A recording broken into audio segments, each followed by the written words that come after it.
I used to be against homosexuality. I used to be against same-sex marriages. I used to make gay jokes and negative gay slurs. I even wrote a comedic song about being anti-gay when I was a teenager. I grew up in the church, and I know what the church has to say about homosexuality. I know what the Bible says. You don't have to quote it because I already know all the verses. So let's fast forward a few years.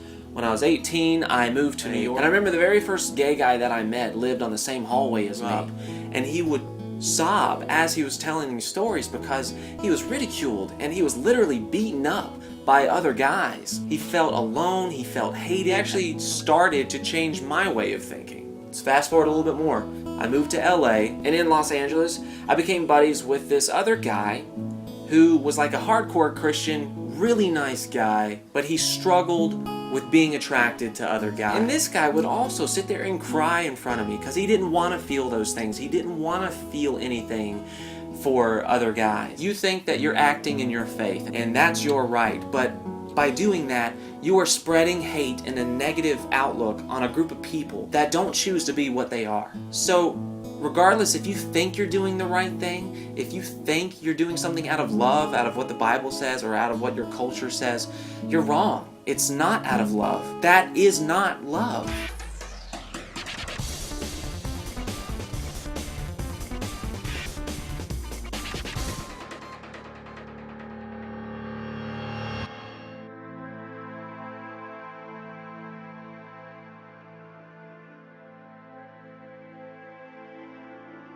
She said, I'll tell you what turns me away from Christianity.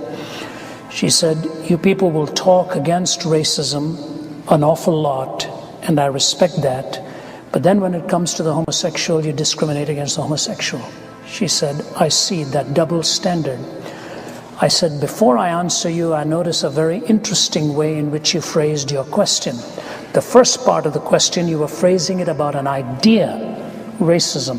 The second part of the question, you've personalized it and put a person in there that you discriminate against homosexual. I said, I think you should position the question univocally with equal meaning to both terms.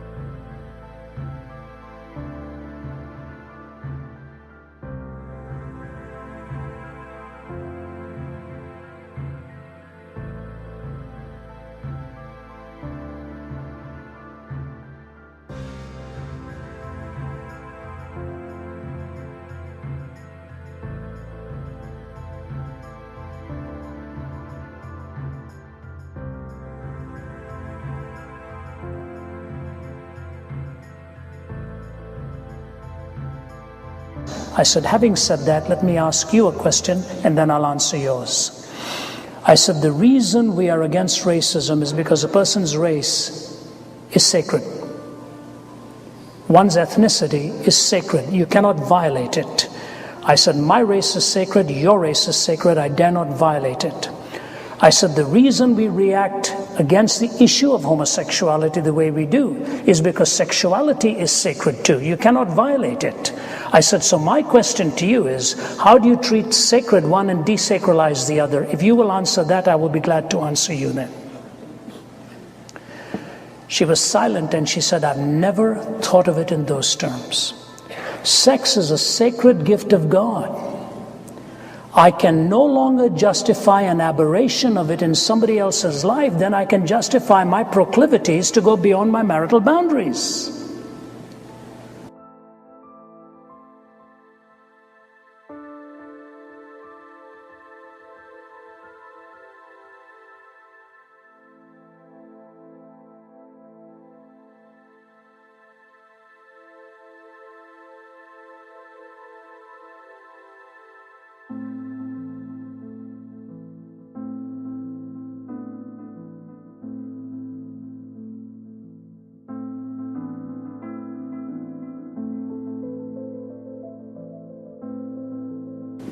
Every man here who's an able-bodied man will tell you temptation stalks you every day.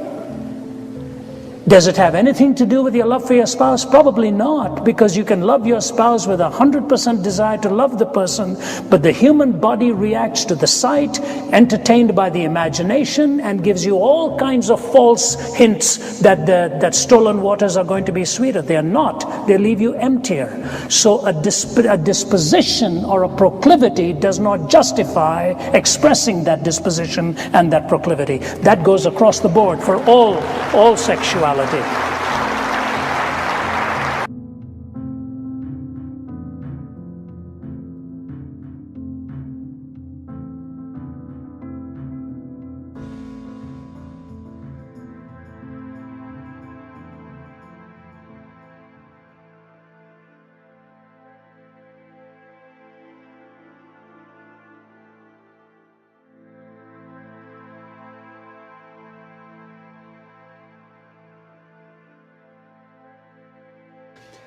The deepest thing I've ever hit upon for why God would disapprove of this is not just that the Bible says don't do it, not just that God created male and female, but deep down there is a kind of idolatry involved in same-sex relationships that is very profound. And the way Paul unpacks the problem with homosexuality, it appears to me that Paul is saying something like this. When you exchange the glory of God for idols, the main one that you exchange the glory of God for is yourself. The idol that you have is yourself. Well, what sex is yourself?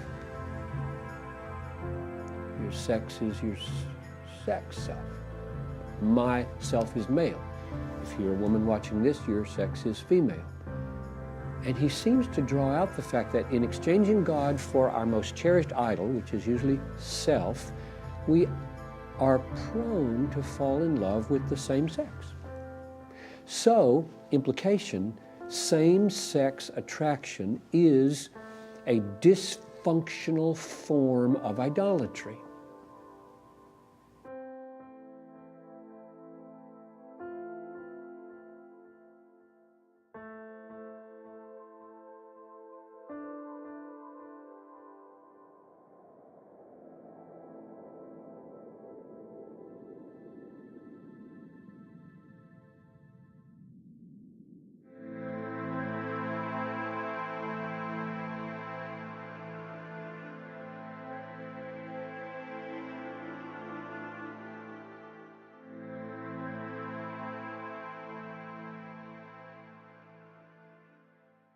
I can choose to turn my brokenness into sin.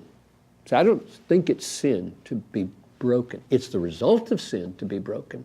But to just be that way, to feel this way, I don't think is any more sin than my feeling heterosexual.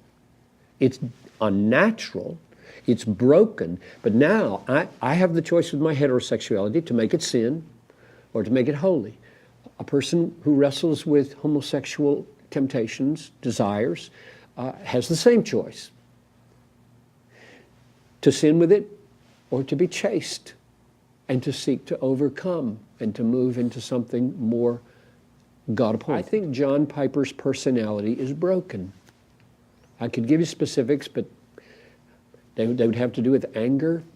They would have to do with self-pity. I'm just wired to like certain sins a lot. I think it's partly genetic. I saw it in my grandmother and my mother. I think it's partly family-based, and it's just me. I'm broken. So I can choose to let that brokenness govern me and turn it into sins, or I can choose to say, I'm going to deal with the brokenness I have and try to steer my way through my brokenness to do as much good for others and avoid as much sin as I can.